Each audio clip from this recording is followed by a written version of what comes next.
Welcome to the Morning Formation. This episode is powered by Act Now Education. Go to www.actnoweducation.com for free comprehensive educational resources and opportunities for active duty, veterans, military spouses, and children. Warriors fall in. It's time for formation. Today we're joined with a professional who has over 30 years of professional experience between the United States Army, law enforcement, and private sector security. He created the first private security specialist training standard for the U.S. Department of Labor and has trained thousands of professionals in private security, executives, law enforcement, and foreign officials. And the list just goes on and on with what this man has accomplished. Today we're joined with Mr. Chris Dunn, and he is currently the CEO and founder of Covered 6, which is a business that offers some of the best cutting-edge security training, risk assessments, and implementations out there. Over the span of his career, he's developed a lot of vital aspects regarding the safety and security for the general public, and today we're going to talk about tactical drone pilot's course for executive protection and dignitary protection. With today's evolving tech scene, drones have been engaged in helping the security front of this ever-changing, violent world. We're very fortunate today to be joined with Chris, and I want to say thank you so much for joining us today, Mr. Dunn, on the Morning Formation. Yeah, thank you, sir. Falling in for duty. I like the Morning Formation. The honor is all mine, man. I really appreciate it. It was Awesome. so great to reach out to you and get in touch with you, because I went through your entire LinkedIn profile and I was just absolutely impressed. Everything from being a U.S. Army veteran to jumping into law enforcement to getting into the private security sector and actually starting your own company. You've done so much, and it's an honor to have you on the show today. And I just wanted to start out by asking you if you wouldn't mind just introducing yourself to the audience and telling us a little bit about yourself. Cool. Like you said, I'm Chris Dunn. I'm the founder and CEO of a company called Covered 6, but more than that, yes, many years ago, I was a veteran in the Army, a military police, and then I went on to the LAPD, and I had a great law enforcement career and really enjoyed that, and then got into the private sector now for about 10 years. And I can say honestly, after it's more like 35 years, the private sector has been amazing, because really it's been an opportunity to start a business, which is next to impossible for me. I never went to business school. I didn't have a clue. And then go on this journey and now have, this opportunity to help a lot of different people, including majority of the people we employ, train, and work with are veterans. And so giving back to that community and hearing the stories of the people that we're helping transition and or active duty. We also train law enforcement and active duty military. We do medical programs for the military. So, and we develop products. And so Covered 6 has been a real dream of mine, because I'm a big gear nut. And then I got into these services and was able to translate all those years into something more meaningful and affecting some changes and innovation on a large scale. And that's what we're doing at Covered 6. So I'm writing my final chapter now of this, and it's been like this Forrest Gump kind of journey from way back in the days of the, my original K-Pot and A1. If anyone knows what that is, they know that's how long ago I was in the Army. Yeah, man, I went to basic training in 1999, and we were still wearing BDUs and a lot of the stuff that my dad retired in 91. We're still wearing the same stuff that he had. And it wasn't until like the early 2000s, the kickoff of the war in Iraq and Afghanistan, that we started getting some of the newer items. And so I was part of that too when I joined initially. Yeah. They always kick down the war surplus to the trainees. And so we had Vietnam era weapons that were still inside the boxes with lube, but they worked. It still worked. Yeah. I tell you what, just thinking about, because I started out enlisted in the National Guard. So I went through basic training and AIT, and then I eventually got commissioned as an officer and went active duty. I saw that whole transition, and it's strange today to even see like what type of equipment the military is issuing out and how it's different. Even the uniforms are completely different. So, well, let's get into it. And I want to ask you, since you started in security and law enforcement after leaving the military, what are some of the massive changes that you've seen so far? You mean with the military or law enforcement? Well, I mean, with security and law enforcement, like what have you seen over, because I know you work directly with law enforcement now. What are some of the Still do. changes Yeah. that, yeah, what are some of the changes that you've seen over the years? I think there's, there's obviously been some major changes, and a lot of that has to do with using technology and kind of being more outside the box and less traditional in the way that we fight crime. And I think the biggest change for all of us has been dealing with kind of what's happening in the world right now, and specifically in the United States, and how law enforcement has to have this massive heavy lift, including, in these riot scenes where the military, the National Guard comes in and working directly more often. Back in my day, a protest or a riot was something that would happen every once in a while. Years would pass. Now we're seeing them almost seasonally. And when we add all the things that are happening in the threatscape with crime, just here in Los Angeles, crime, murder's up 57%. Back when I was a crash officer, a gang officer for the LAPD, if crime went up 5%, we put out a task force. So when you look at the things that law enforcement is dealing with, and many law enforcement are ex-veterans, it's a big pool for them. They recruit heavily for them. And if you're looking for that, they are hiring in more than they ever did. It's changed because what you have to be now is a lot more empathetic, and you have to have emotional intelligence, and you have to be careful what you say. And you guys, you know what I'm talking about with all this stuff. Yeah. Even the military has started to implement that stuff. So I think you have to be more sophisticated. You got to be smarter. But the bottom line is the bad guys still have guns. They're still criminals. And the mission is more than ever dangerous. And it's something that has to be approached with a lot of sophistication. And you're seeing a lot more officers. Another big thing that I've seen is seek out outside training, become better at everything. We have a lot of police officers that pay for their own medical training, take a life, save a life. We have officers that come in, they buy their own equipment, they're buying their own ballistic stuff, and they're not waiting to get issued, because, we all know how issue is, but the investment that they're making is for themselves and their partners. And I see better training, but still there's never enough. And that's the biggest thing, is that in this day and age, I think the threats, it was bad when I was a cop. Obviously, we had to get the gang wars and the coke wars, because I worked major narcotics undercover and SWAT and all those other things. It was rough, but now it seems like it's rough with a whole nother layer of issues. And we're using a lot of technology on the good side to fight crime, which I think changes the game, where we don't even, have to contact people. We can follow them around, like you said, with a drone, use cameras and identify them, and then hit them with a warrant. So things have changed for sure. Yeah, and I could see that you actually worked in law enforcement from 1995 to 2009, and that was right at the gang wars that you're talking about in 95, when all that was going on, and then it continued on through, right? So you've seen quite a bit, especially in LA, being LAPD as well. So you have quite a bit of experience, which is fantastic. The people know what Crash and the movie Colors, back in the gang wars when gangs first started, and all gangs actually started here in Los Angeles, the ones that we know of today, the Crips and the Bloods and the Hispanic gangs. But what we have now, believe it or not, is we have people coming in from outside other countries.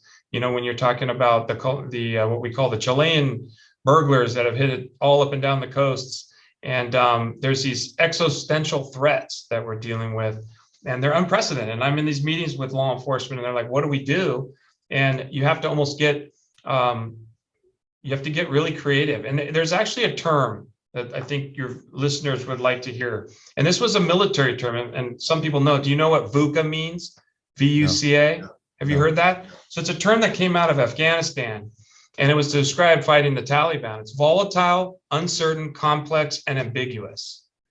And that's really something now that came out of the military. Obviously, the military is a great source for how to, solve challenges that are on a massive, unprecedented scale. But that came out, and then Harvard Business School adopted it, and they're using it as a means to describe the business scape of the global economy and the things that were happening globally. And so now law enforcement uses it.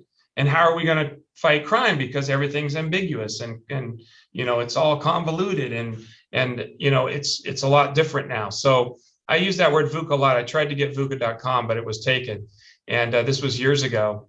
And the first time I heard that term was from an FBI agent who had just been at the San Bernardino terrorist attack. And he didn't go to sleep that night. And I was at a school symposium on active shooter, which is a huge topic right now. And has been, was the impetus for starting this company, but has been for a while. And he said, everything is Vuca now. And I was like, and we're all like looking around. And this was like 6 years ago when that came out, I think 5 years ago now. It was a long time ago. He said, everyone turn off your phones. And he said, these problems like active shooter are not our problems, meaning law enforcement. This is going to be a first responder problem, meaning you. And he was meaning these school officials and these people and veterans who work there as security. So I knew then that I was on the right track of why I started the company. And that's a good story because it came actually, a university had approached me about some training. I was thinking, I could shoot. I do these things as in law enforcement. Maybe I'll start a training company. And at the time, everybody had these training companies like Travis Haley and Magpul, and they were doing a lot of shooting and range training. And then I realized in the military, we didn't shoot every day during training. We did a lot of other training. We had to learn a lot of other stuff. And same with law enforcement. We didn't go to the range every day. So it's not all about shooting. It's actually about things like we're talking about today, leveraging technology and drones and being smarter. So I can tell you this, long story, longer story. I digress and I get going. So you got to cut me off, man, and keep me in check. But I think people need to understand that there are three things right now that they're like legs on a table that are affecting security. And all, those three need to be addressed. And there might even be a fourth there, but the three are physical. Obviously, the component we're talking about today is executive protection, which would be considered physical security. Technology, which is, I'll break that down next, but the last would be cyber, is cybersecurity. Those are the three legs of the current table of a security platform for any government, any law enforcement, any agency, even the military. And that tech piece, people are like, wait, but isn't that cyber? No, it's actually not. It's its own category. And here's why, because you have artificial intelligence, biometrics, access controls, you have camera systems that have analytics now that can detect firearms. And most importantly, what I think is emerging is you have drones and you have these autonomous abilities to collect intelligence. What the military has been doing successfully for years is now going to translate into the private sector, but the private sector just hasn't figured out how to implement it yet. No, that makes a lot of sense. And I can tell you that even from my experience being in Iraq, the battle drills that we did and some of the things that we saw, I speak to a lot of law enforcement and they always talk about these things and how the things that they dealt with overseas when it comes to just even the basic textbook things, when something negative happens or something usually kicks off. One of my buddies always would tell me that you're always going to be behind the 8 ball. Nothing ever works how you train and nothing is ever textbook. But in general, if you train those battle drills similar to what we train in tactics, it's almost like an orchestrated event when it comes to your team doing something that's generally the same in real life. So what I'm saying is when the crap hits the fan at the end of the day, if your team has been training tactics, your team will never see something that a scenario that you would run in training. It's always going to happen sideways, and adapting and being flexible to those things is something that he said that being in the military and specifically in combat has honed his skills now working as a law enforcement officer. So a lot of what you're talking about makes a lot of sense when it comes to the battlefield to what's happening here and learning those TTPs and those tactics on how to overcome those unfortunate situations to make them at least a winning situation or the best outcome situation. So that makes a lot of sense. And just from your background in general, I could see why you would start this company. And since we're talking about your company, would you mind talking to us about Covered 6 and what the academy entails, as well as the type of training available and your overall services? You guys cover so much. Yeah. And so it's a good question because initially, all I wanted to do was a certain type of training. I wanted to do tactical training. It's like, I spent a lot of time on a team and I thought I could bring something to the security industry with that because of active shooter. But then I realized very quickly that we needed more. We needed almost like a college that could approach these things from a standardized way, that we could offer these courses that were compacted and they were quick to get people into the job force, much like apprenticeships from the Department of Labor. And that's why we have the apprenticeship program.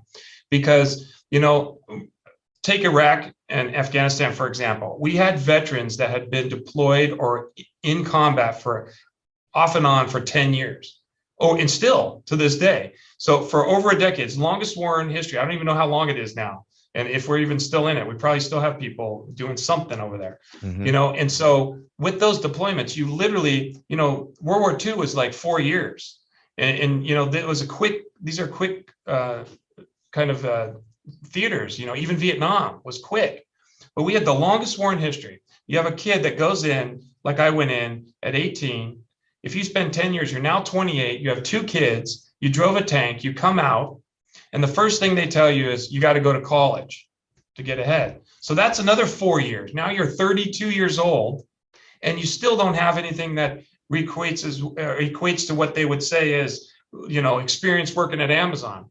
And so I see a problem with that. I see a problem with guys that come out and gals that don't really have that direction and are like, hey, maybe I don't want to go to college. Maybe I need to get to work, and then I'll figure it out, because I think college is a great thing. But I think you should go to college when you know what you're trying to get and get specific training. You want a law degree, go to law school. So I knew early on that maybe we need some specific training. Now, the security industry was a mess. When we looked at active shooter, we started doing assessments. When we started the company, I had a university that was my first client, and they were like, hey, can you come in and bring your expertise and look at what we're doing wrong? They had to create their own SWAT team, because the local law enforcement base, or what we call it's kind of their outpost there, they're away from the station, had shut down. And so there's going to be a 20-minute response time. Now, we know it's 5 to 7 minutes for an active shooter. So we had to create a company that provided better, easier, accessible training, less cost, not college, but get the college funding. Well, initially we didn't get it, so I just did it on my own. And we started training active shooter, we started training medical. But now Covered 6 has evolved into a full-fledged, we're a vocational school certified by the Bureau of Post-Secondary Education, the DOL, the Department of Rehab, and the DOD. And now we're going for a full advanced certification so that we can offer college credit in any state, and we can move around, because we have 5 programs now. We have physical security specialist, we have executive protection, we have cybersecurity 1, 2, and 3. So we have more than 5 actually, but those are 3 subsets. We have technology integration, and just got approved wildland firefighter. And so wildland firefighter, it's like, what? But what happened was, we were doing security during the Woolsey fire. Everybody ran away, and the fire department left and said, hey, we don't have enough resources. So I had security guys with hoses saving people's homes. And so I realize now, this private-public partnership model, privatization, is going to be the future. So I started to create that with the training. Well, along the way, people even asked me this, like SpaceX said, hey, can you take over our security and provide veterans that are trained out of your schools? And so I started to do that. We started to get into services, and now we have everything from high-end restaurants, hotels, universities, communities, cities, municipalities. And one of the most recent thing that I'm really proud of is our public-private partnership with the Beverly Hills Police Department to deploy veterans on the street, armed, supporting the police department and even answering radio calls. It's pretty incredible. And we're supporting them, and even in riots, we provide medical rescue, riot control. It's just been incredible. And then 6 new officers just went in to do what we call virtual patrol, which is to use drones and cameras to support and provide intelligence, just like the military does with their drones. No attack capability, obviously, but to use the intelligence gathering for the boots on the ground so that we can literally track suspects and follow them in virtual pursuit.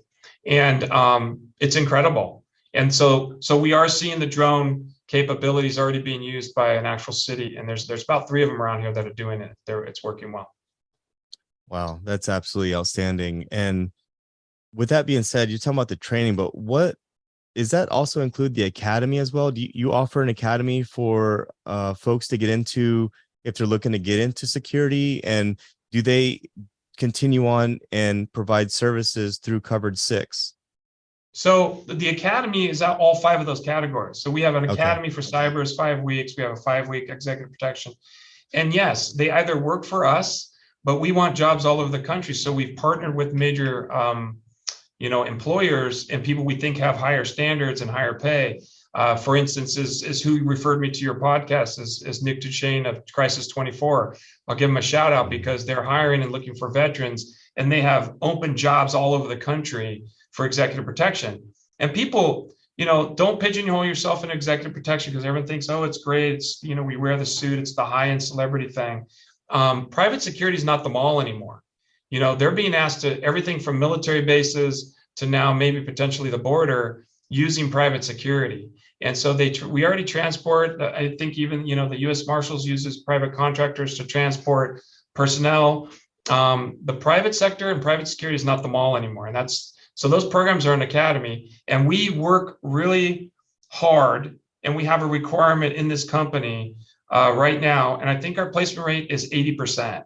So we work really hard for that transition. We don't want to just give training. I'm not going to, talk bad about college, but college nationally averages about 29% placement into a job.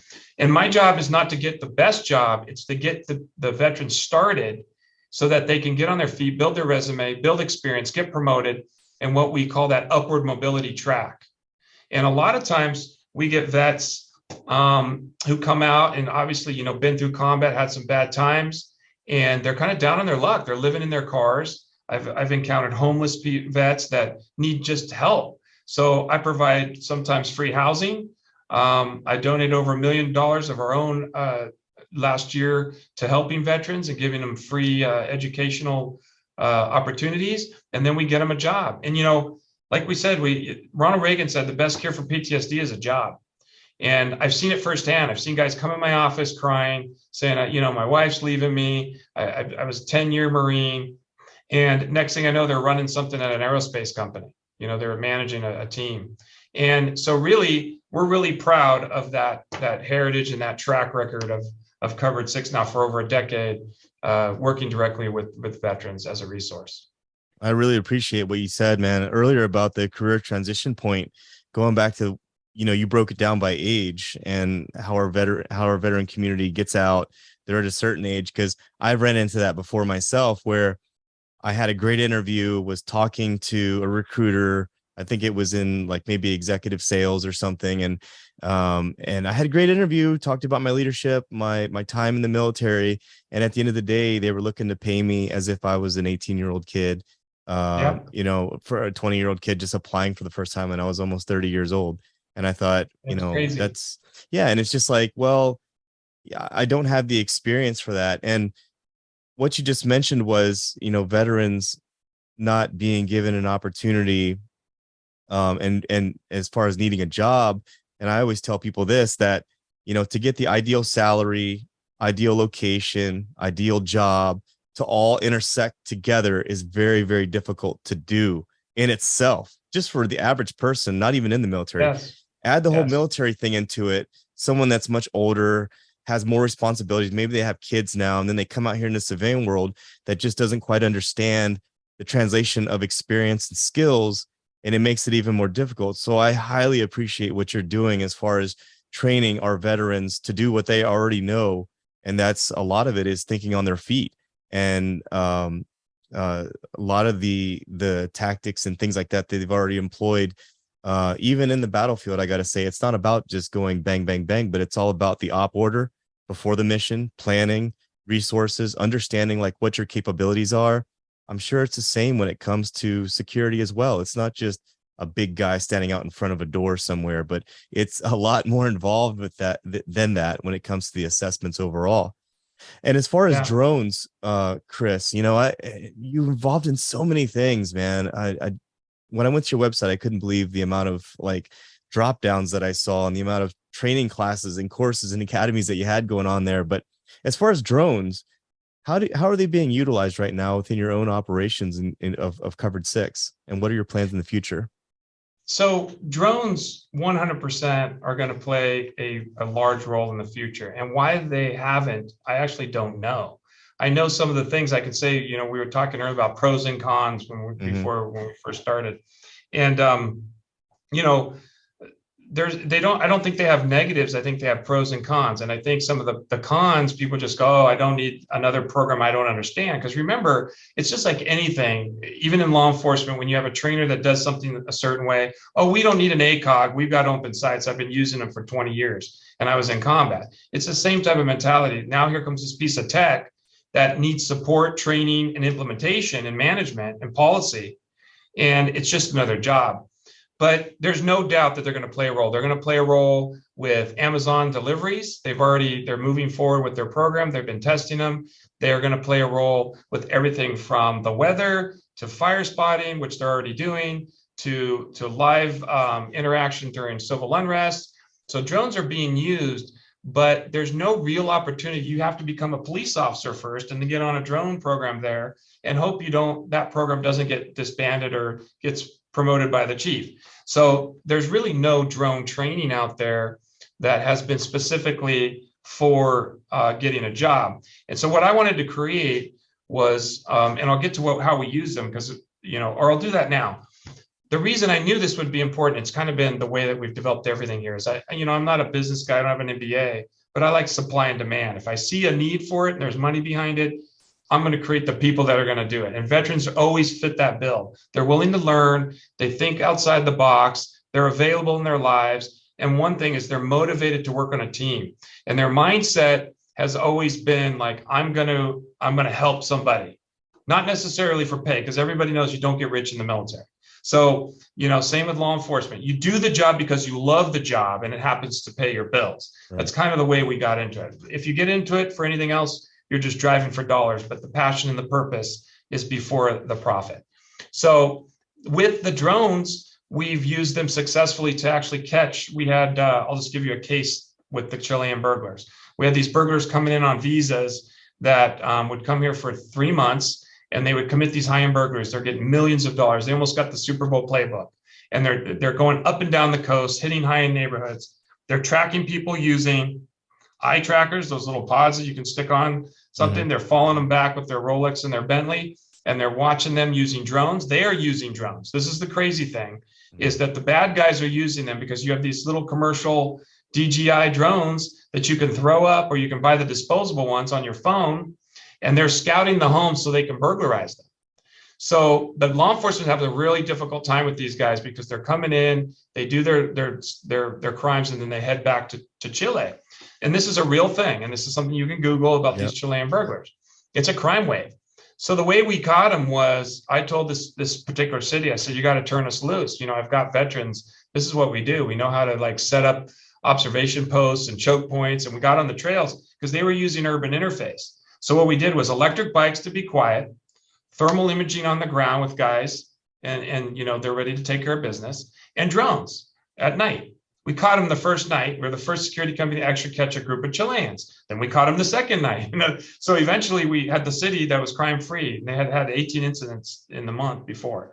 So we were able to prove this point. Now we've done it successfully in other places. But there's an example of using a military model, intelligence and technology in the sky, boots on the ground, choke points and geographic advantages. And it's basically a military operation.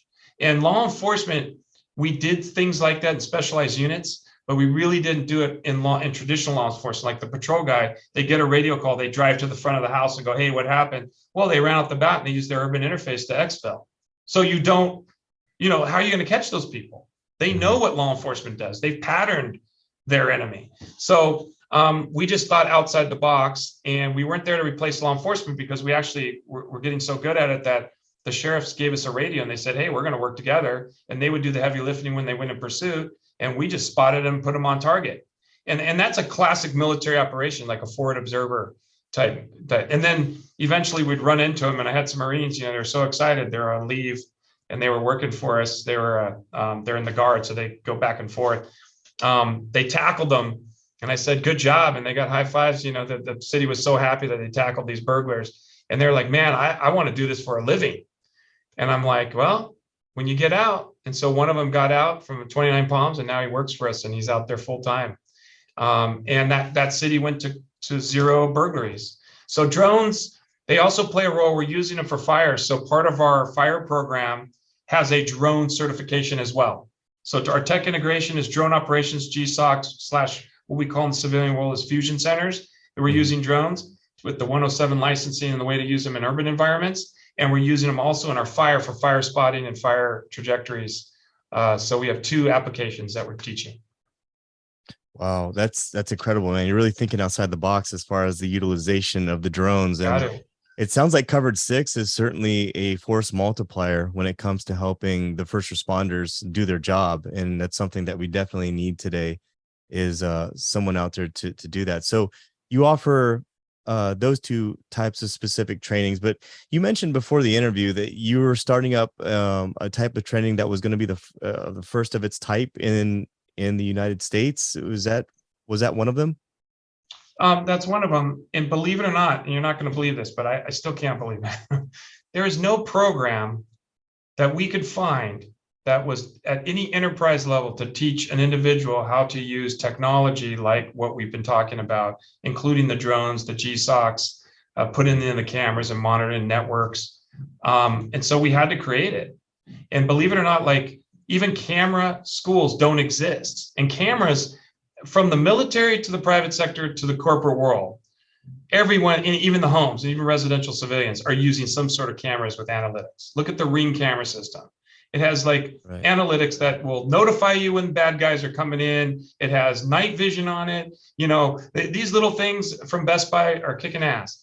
Well, there's no school to actually know how to maintain them, install them, and fix them and use them. So that's what we've done with the tech integration and then now fire. But tech integration is we're really excited to get that started because that will be the first school. The fire program, there's been other trainings, but nothing that will take transitioning vets and walk them right to agencies to support the fire mission on the fire line as Wildland 2 certified firefighters. And so that's another first. There's nothing, we got the first standard for the Department of Labor for the physical security specialist, but people have been doing guarding military bases under contract. The nuclear agencies use ex-veterans and law enforcement, and then obviously law enforcement. But I want these quick vocational models that provide max certifications so that it builds your resume, gets you quickly to the job, and what we call on-the-job training. We've all heard of it, but actually like an apprenticeship level, where you learn the job from your employer and get started. The first job for a veteran getting out of the military is to get a job. Mm-hmm. That's your first job. And like you said, if you're waiting for that golden job or that, that high pay, you're doing yourself a disservice because what people are looking for is experience. And they're not looking for military experience. Military experience will play a role and will help you move quicker, faster, and more efficient, especially if you have like military leadership experience. You're going to be able to leverage that in the private sector, but you have to learn the nuances. And what we have in our industry, in a lot of the service industries and the people, our clients, is we hope they're not too militaristic. Because guys come out scary. They got tattoos on them. They're wearing the grunt style shirt. What do you do for fun? Yeah, I shoot my AR-15. People are like, okay, hold up. You're working for the Four Seasons now. And they don't realize veterans are very adaptable. So what we do in our training is the first thing I tell them is, look, you need to tuck that away right now because you're going to break that stuff out. Because when bad things happen, everybody calls the son of a gun that can get it done. And that's the veteran. But you got to tuck that away and learn the civilian side and transition back. And then you're going to put those 2 things together on the job and watch what happens. And the promotions are incredible to watch guys move very quickly because of that mindset. Yeah, I totally understand what you're saying about when it comes to the civilian employer being afraid of the military veteran. I mean, we all get out of the military and we get that question, oh, have you ever killed anyone?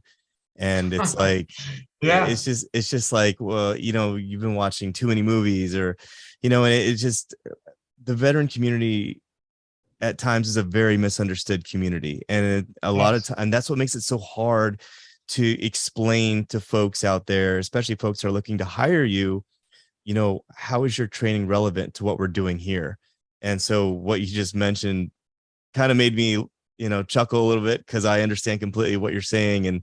And I myself have been misunderstood by family, friends, and potential employers as well, as far as what I did in the military. So I 100% understand where you're coming from with that. for anyone out there, for our military veterans, service members that are currently in right now, and maybe leaving the military in the next few years, and they're thinking about becoming a drone pilot as a career, but maybe they've never done it before.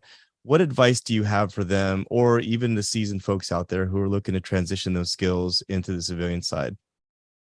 So when I had said that the holistic approach for security footprints and private security management and law enforcement, it applies to yourself too. Mm-hmm. You have to be multifaceted. And if you look at a lot of veterans, they didn't just have one identifier as a skill. A lot of times we all started infantry, and then we started to move to AIT and went our advanced training, and then we got even moved to other specialized units, and then they get specialized. And it's the same for the civilian world. You're going to move into things that you never thought you were going to do. I originally thought when I was in high school that I was going to be an architect. And here I am, the CEO of a company that's literally, doing things that I never thought I would do, with patented products and meeting international dignitaries and briefing people on a level that just is unprecedented. And for me to make that transition, and having then been in college, I literally took a class that said, you might want to go to the military and be a military police officer if you want a career in law enforcement. I signed up at 17. I couldn't wait to get out of college. And then once I got in the military, I loved the military. And then when I was in the military, I was like, man, I love this job. I want to go to the LAPD. So I didn't know where I was going. I just knew that I had to keep proactive in that. And I think for people transitioning, they need to take every advantage of bettering themselves. If you can get a degree while you're in the military, do it. Do something. But if you can get training that will help you when you get out, do it.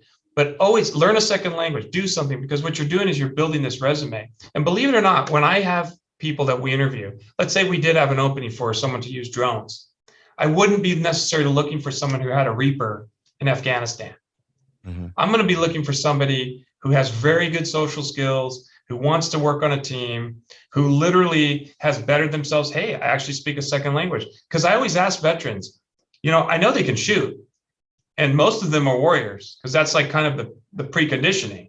And I get their resumes. I can tell by a resume where you were stationed, where you Ranger Battalion, or where you're just tabbed. We know all the things because I've got SEAL Team 6 guys here. We know. And we've all, in our own ways, have been in different specialized things. But the biggest question I ask them, what do you do for fun? What type of person are you? Are you a family man? What kind of sports do you like? We like that because we're a training company. We can train anybody to do that.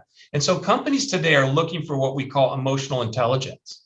And this isn't just some silly little thing. This is that layer, thinking man with a gun. Because if you ask a Marine what makes the grass grow, we all know blood makes the grass grow, right? But that's not what you can say.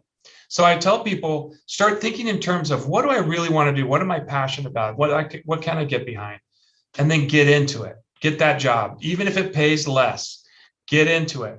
Don't, talk so much about, hey, I have a disability. Hey, I can't do this because I was this, and then I've got to, the worst thing and I won't say the worst thing, but it bothers me when people, put themselves down right away and say, well, there's reasons I'm not excelling in what I'm doing.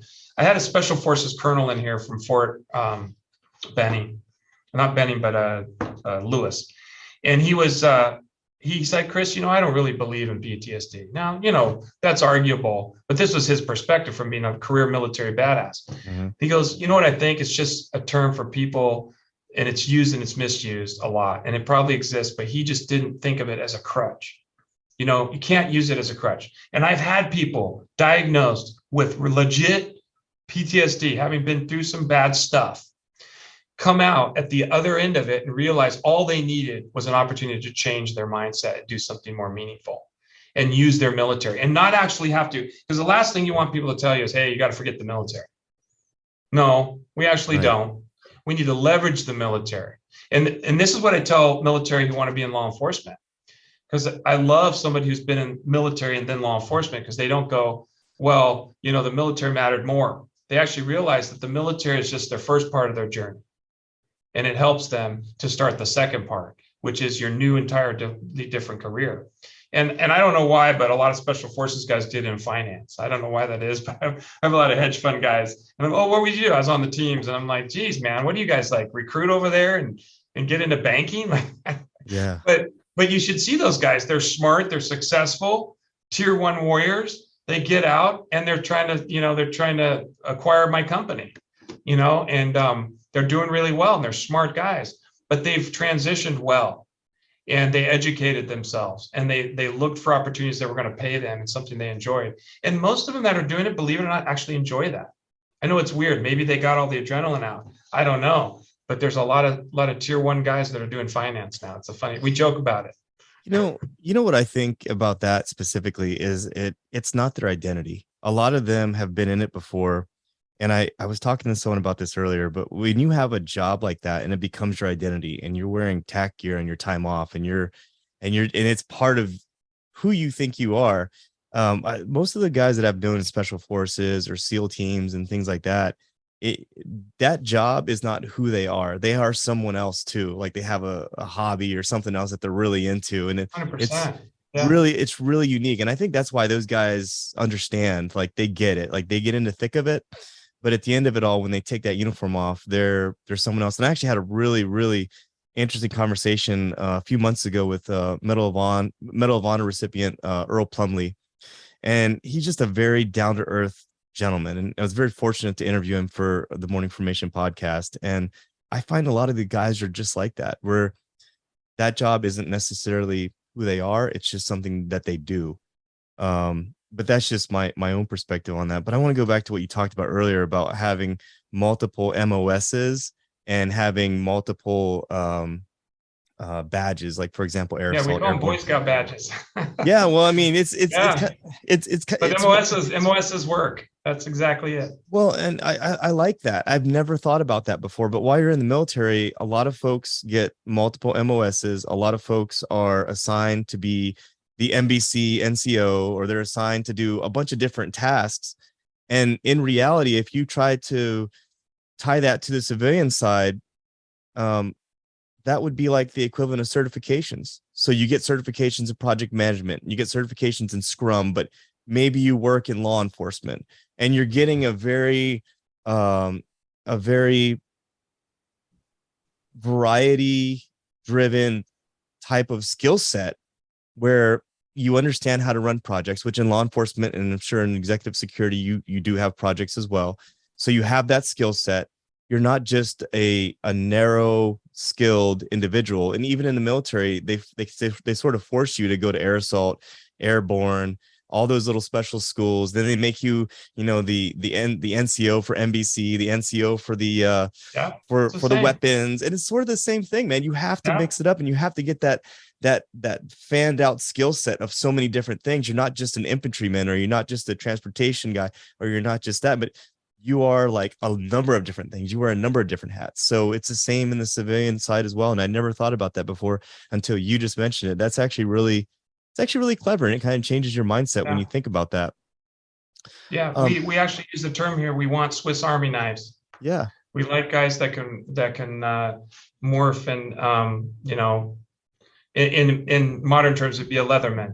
You got to have all those tools in there. And what a lot of people do is they get on that track. I'm going to be in law enforcement. Right. I'm going to be a firefighter. I'm going to be these, something else. And they get out and they realize that, well, that's a 2-year process. You got to do backgrounds. Maybe you don't make it. Maybe you're in the psych and you say something like, yeah, I was in combat and I did have to kill people. They go, how do you feel about that? That old trap question. And so maybe you say the wrong thing, and maybe has nothing to do with you, and you're fine. So I've seen that people get defeated. They're like, well, I've been trying to be a cop now for 5 years, Chris. I don't really know. I'm working down at the tire shop. And I'm like, well, then accept the fact that maybe that's not going to happen. The universe, is happening around you. Life is what happens when you're making plans. Someone told me that a long time ago. And so what we look for is that diversity. So I would say, yeah, there's drone, but get everything else that you can. Maybe a lot of these guys that come through here, surprisingly, they're like, I'm going to try cyber. Mm-hmm. Now, I should mention cyber is a great thing because we have, we've had amputees, we have disabled vets that are bound to sitting. And so the cyber keeps them in the game. Cyber warriors, there's 1 million open jobs for cyber. It's an incredible opportunity, whether you're at Amazon or you're still working for Raytheon and you're fighting, you're still working for the military. and you're in the fight. But right now, cyber is wide open, and we created a program that can literally take someone with no knowledge and get them to the help desk at Amazon, start earning good money. And even with the drone thing we're talking about, a lot of the guys we'll grab for that are cyber guys, because it is technical. We were talking about this. If you think about the information, it's a camera in the sky. The drone doesn't do the work. The drone is just collecting information. It's taking a camera. Obviously we do have thermal. We have other, technology on the drone, whatever the package is. But once that thing goes up, it's just an elevated information gatherer. It's the people that are gathering that information. If you're sitting in the talk, what we call a fusion center in the civilian world, and you have to have people, and you don't have all the military people you have in those command centers. Like, you have a minimal staff, maybe 3 of you or 1 of you or 2 of you, or with the guy in the field running the drone. Then who's going to process that information? Who's going to call the police and actually get them the right information and keep track of the suspect? Who's gathering other intelligence that there's multiple suspects and there's things happening on the ground, the direction of the fire, resources that are in jeopardy, more resources needed? Those are command decisions that will be made by a drone operator. Right. And you don't need a command officer to do it. We have regular guys that we would consider, your entry-level guys doing stuff like that because they're trained to do it. But their mindset was, I'm smart. I was an infantryman. Now I'm a tech guy. Not, oh, stay in your lane, man. Right. I'm gonna wear 5'11" for the rest of my life. Right. And I'm gonna either get a job as a firearms instructor, or I don't know what I'm gonna do. And I always tell them, anything's good, but always give yourself a different track and look for something that has upward mobility. Where is the next job and the next job after that? And what are the odds of you getting it by what you're working on?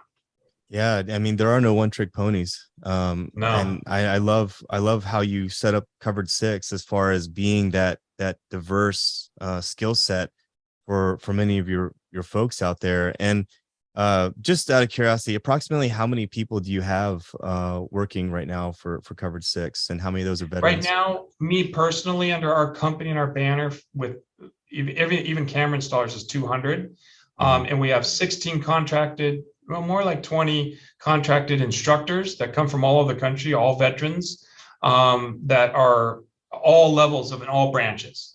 And that's the one thing we are here, is it's all branches, and even some civilians. There's civilians that bring incredible amounts of experience to the table, and they mix in with the veterans and they bring programs. I'm big on reversing the triangle. That's normally, I'll use people can see it. You think of a triangle, you think of an expert at the top of that triangle. And this is the way we did it in the Marine Corps. And this is what we do. I'm a gunny, and we teach you this way. Well, I've reversed that triangle to have all the experts at the top from every agency, law enforcement, military, civilian, corporate, Four Seasons, whoever, down with the veteran at the bottom, so that they can benefit by all that knowledge in that reverse funnel. That we're not teaching you doctrine, we're just teaching you something that can maybe help you universally, principle-based learning. Even the way we approach our firearms programs and everything, we've reversed that model. Not because we did it this way, this is the way you should do it. This is the way most of the industry does it, and we're open to suggestions, always a white belt. We're always learning, even when it comes to defensive tactics and executive protection, all the other things. We are pulling from everyone in the field constantly. And the reason I did the services, and I continue to do them, as difficult they can be sometimes dealing with celebrities and corporations and liability, is how do you stay relevant? As an instructor, and if we're going to teach this, if we don't have people in the field, I require all my instructors to go out and work in the field. Even if they've been with the State Department EP, Special Forces guy that is Craig Ramsey, who's running our EP. He just went back to the field, and he's taking an EP job to get back into it.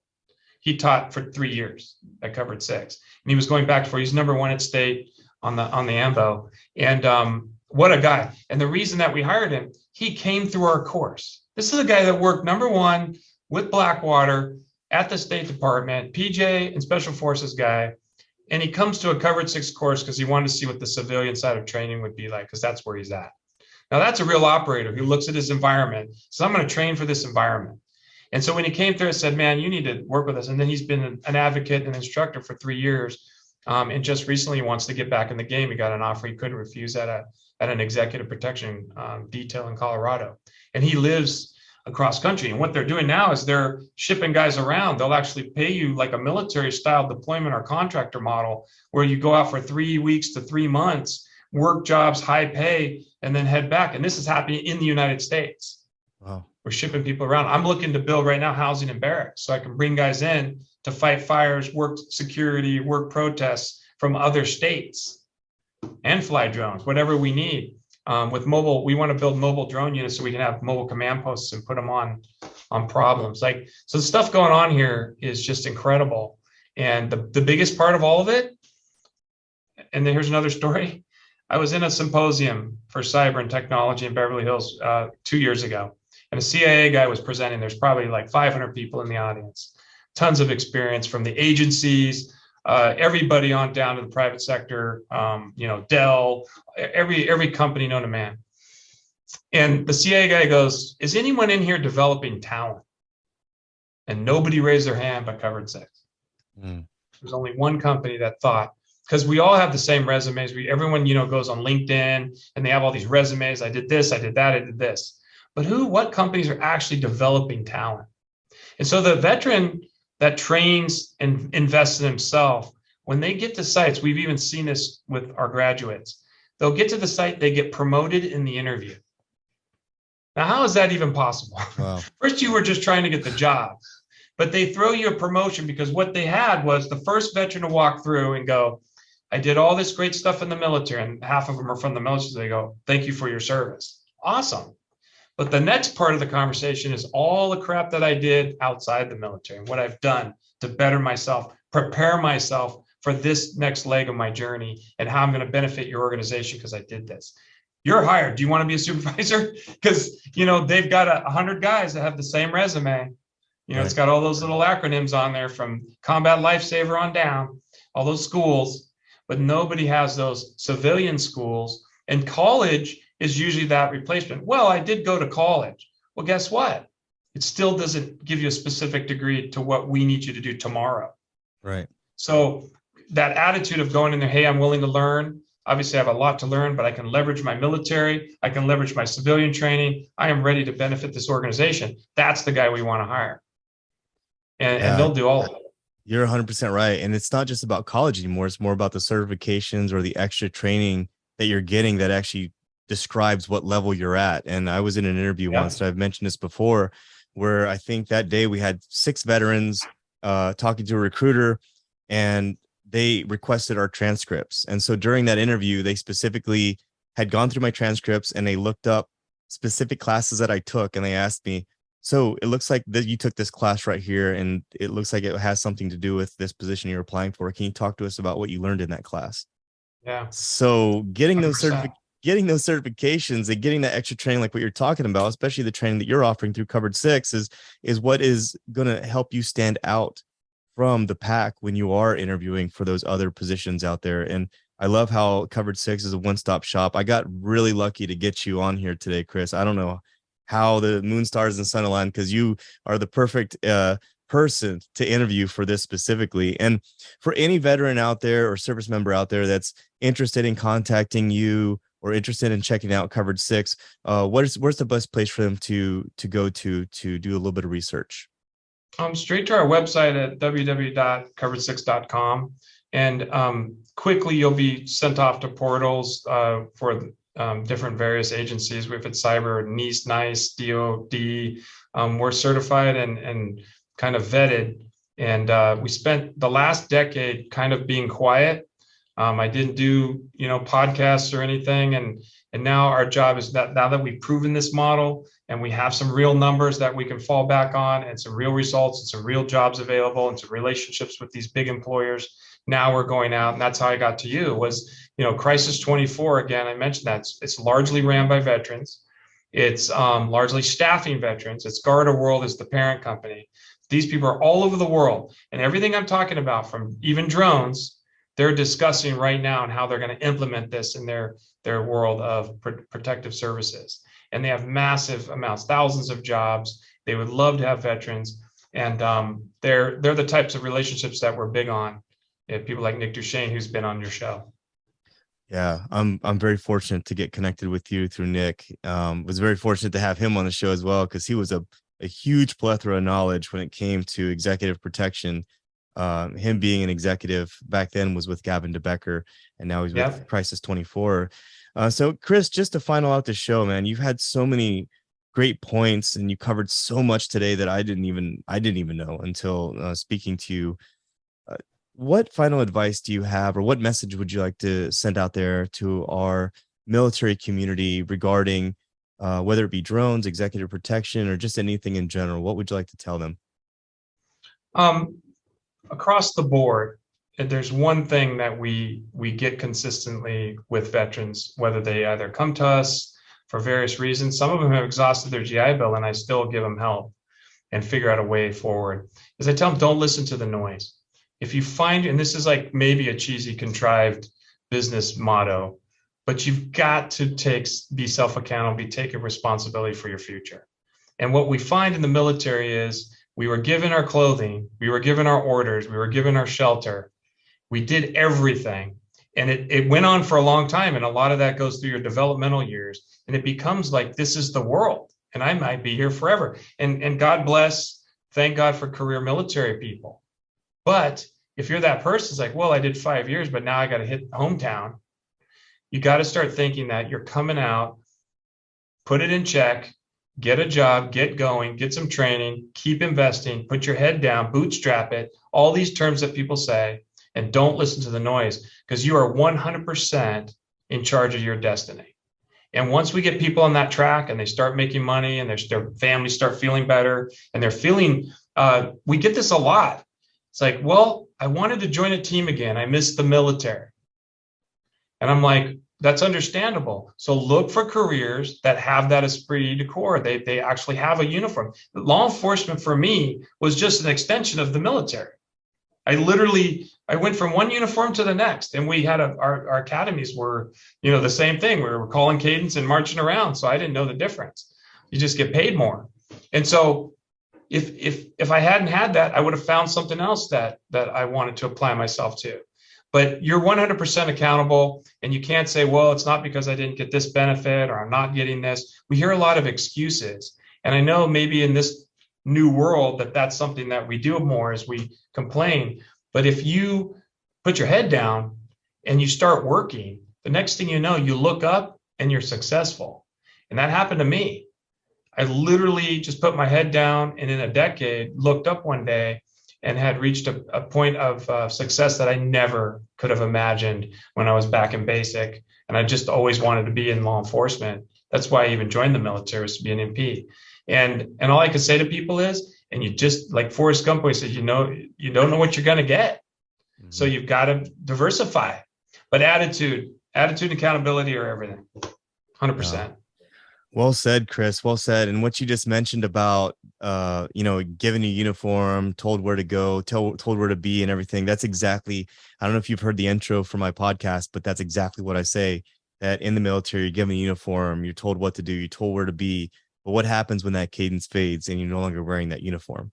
Nice. And cadence fades. So you're the perfect interviewee for this show, man. You got to call your own cadence. I like that. You got to call your own cadence, man. Yeah, exactly.